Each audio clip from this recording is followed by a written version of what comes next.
Let's get into position for the crossbody hammer curl. We're going to have our feet about shoulder width apart, a slight bend in the knee, soft knees, shoulder blades down and back, nice broad chest, neutral neck, just relaxed neck, uninvolved.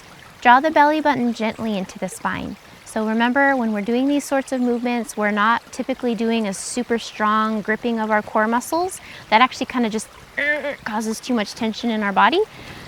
Tension causes muscle pain too, right? So it's more of just a gentle drawing in so that we can have a neutral spine and support ourselves during the movement. This is a one-arm movement, okay? So the other arm can be holding the dumbbell at your side.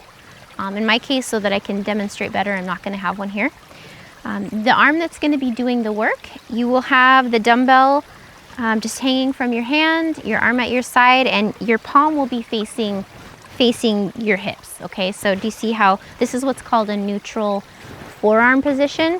Something that's really confusing is that when our palms like turn up and down and we talk about things like, you know, rotating, it's really more about this movement at the forearm. But I personally, coming from a background of not knowing anything about the human muscles and stuff like that, I didn't know any of that and I found it very confusing. I understand it now, but I feel like just saying like turning the palm up or turning it down makes more sense. But really it's actually forearm pronating and forearm supinating.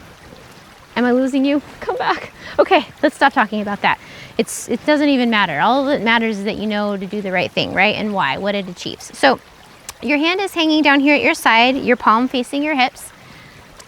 Hi, I'm Razel. If you're looking for exercise tutorials that teach you how to do resistance training with dumbbells and resistance bands at home, you want to learn how to do it safely, learn functional movements to help you improve your strength, along with chill music. I'm not about all intense. If that sounds good to you, come on over to my website at inspirefulwomen.com.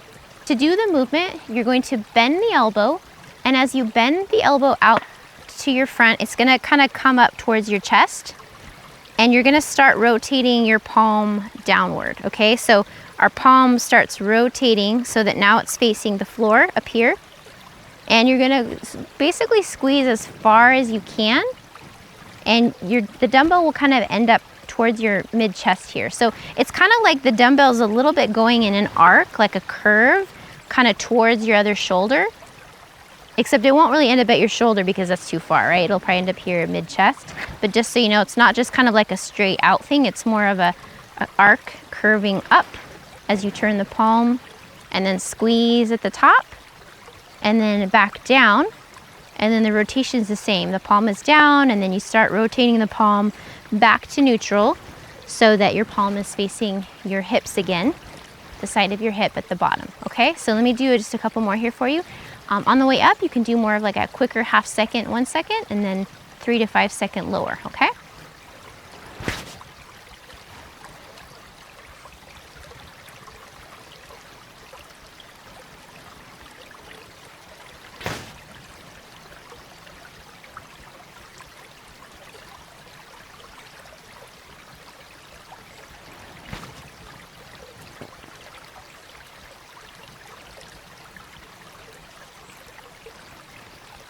Now, just a couple things to keep in mind with this movement. So remember, it's the fact that our palm is turning downwards during the movement that's going to have us working our brachialis, like the smaller elbow bending muscles, okay? So it's important to remember to actually turn the palm to face down at the top, all right?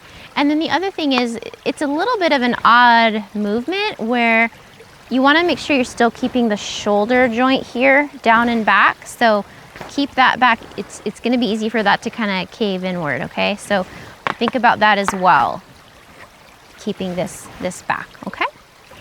Let me show you from the side. From the side, you can see the slight bend in my knee. And in this particular movement, so in all the other movements that I've showed you that work kind of the front of the upper arm, our elbow really does stay right here at our side, even when we come up.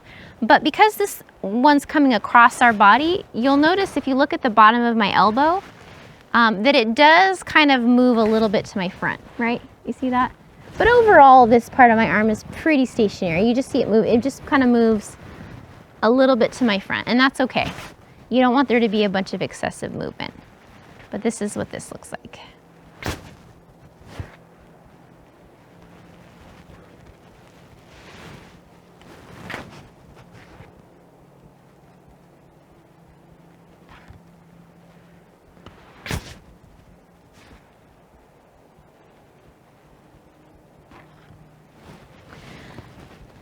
Yeah, that's it.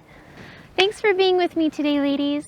If you're a woman like myself and you're over 40s and almost 40s, you like my style of teaching, you'd like to even get more information, so on my website at inspirefulwomen.com, I also take you into common mistakes to avoid and what to do instead, ways to make the movement easier and harder, as well as full-length workouts that use these movements with chill music, because I'm not about intense. And if that's the sort of exercise you're looking for, please come on over to my website at inspirefulwomen.com.